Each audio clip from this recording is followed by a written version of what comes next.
Hi YouTube, this is John to Conceive After a Loss. I was coming to give y'all an update. So today is cycle day 12, which is August 16th, and I actually just came back not too shortly ago from my job fair, which I really got good vibes from the interviewer that I talked to. But anyway, I had a doctor's appointment on Wednesday, and I had a doctor's appointment with my obgyn because I was in a lot of pain, and I went to the emergency room, and they said that I had a hemorrhaging cyst on they told me my right ovary. So I made an appointment to see my OBGYN, and I went in to see her, and she looked at my paperwork, and she was like, "Where is most of your pain at?" And of course, which it is, most of my pain is on my right side. But she said, according to the paperwork from the hospital that she received, the hemorrhaging cyst is on my left ovary. She said it's about 2 centimeters, which is about 1 inch. She said it's very small, and they usually resolve on their own. So she's not really too concerned about it. She asked me about my cycles, and I told her my cycles are regular. I get to cycle once a month. Since I've been on metformin, my cycles have went from 35 days to now 33. So they're getting closer and closer to 28.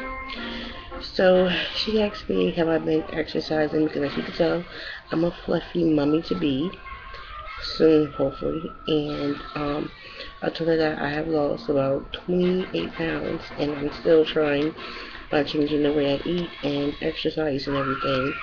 So she said that's good, and she said, well, are you trying to conceive? I said yes. So she referred me to but she referred me to this lady, a doctor that comes in her office. She's a fertility specialist, and she says she holds fertility. She does fertility seminars every 2 weeks on a Friday. And she had advised me to go. So she said that the seminars is about $30 per seminar. She said the only expensive thing that you really have to go through is when they want you to chart your cycles according to them.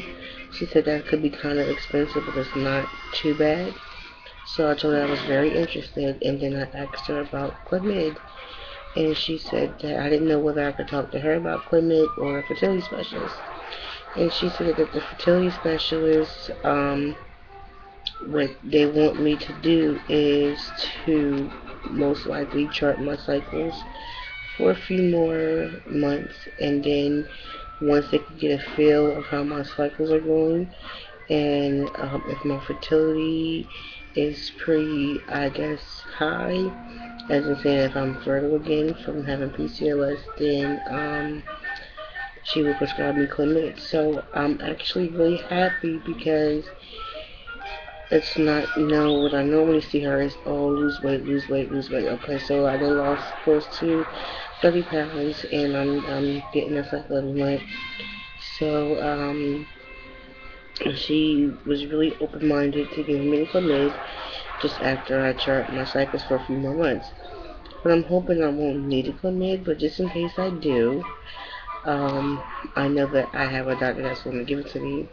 I'm not really too kind on waiting a few more months, but I can understand how she is feeling, and she wants me to give a more of a good feel of my cycle. So, on to my cycle. Again, I stayed on my cycle day 12, and I have been doing OPKs. I have received them in the mail yesterday. Yes, yesterday. I received them yesterday. So I started doing them in the mail. Of course, they're negative, but they're a lot darker than I would expect to see them from starting Saturday 11 to now. I'm really surprised. I don't know if the soy is going to make my cycle longer, or if it's going to push my ovulation further. I am tempting, and because I guess since the weight loss, I have more energy. I go to bed very early at night, so I'm up between 5:30 and 6. So I take my temperature at that time, and I've noticed that my temperature is flat because every day for the past 4 days, my temperature has been stuck at 97.7. Every morning I wake up, I get 97.7. Two things. I went through fertility friend and I checked a lot of their flat temperature charts, and most of them are ovulatory and pregnancy charts. So I guess we'll see.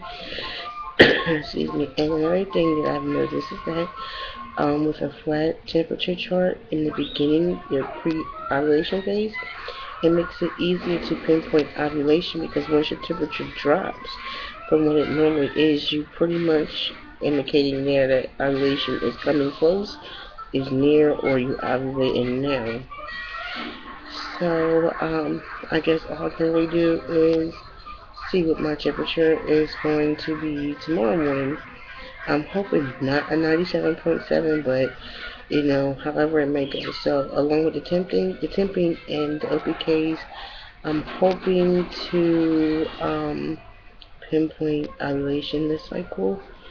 Let me see. Yeah, like I said, the OPKs are getting darker, which is really surprising to me. I do have them on a piece of paper, and I have them at the date and time and cycle date I've taken them. But as of right now, I don't really think that the paper will show up. So what I would probably do is on my next video, which will most likely be Sunday, after my OPK, I will take a picture and I will post a picture inside the video of my OPKs over the past few days.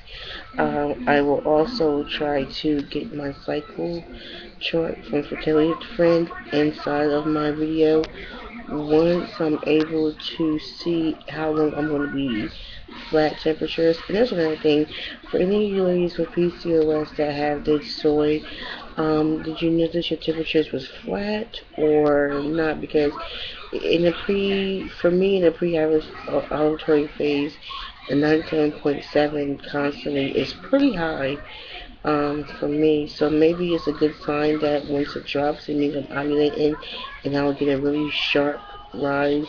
That means my progesterone is good for my lateral phase. So I'm guessing all I can really do is wait and see and use OPKs and see the temp.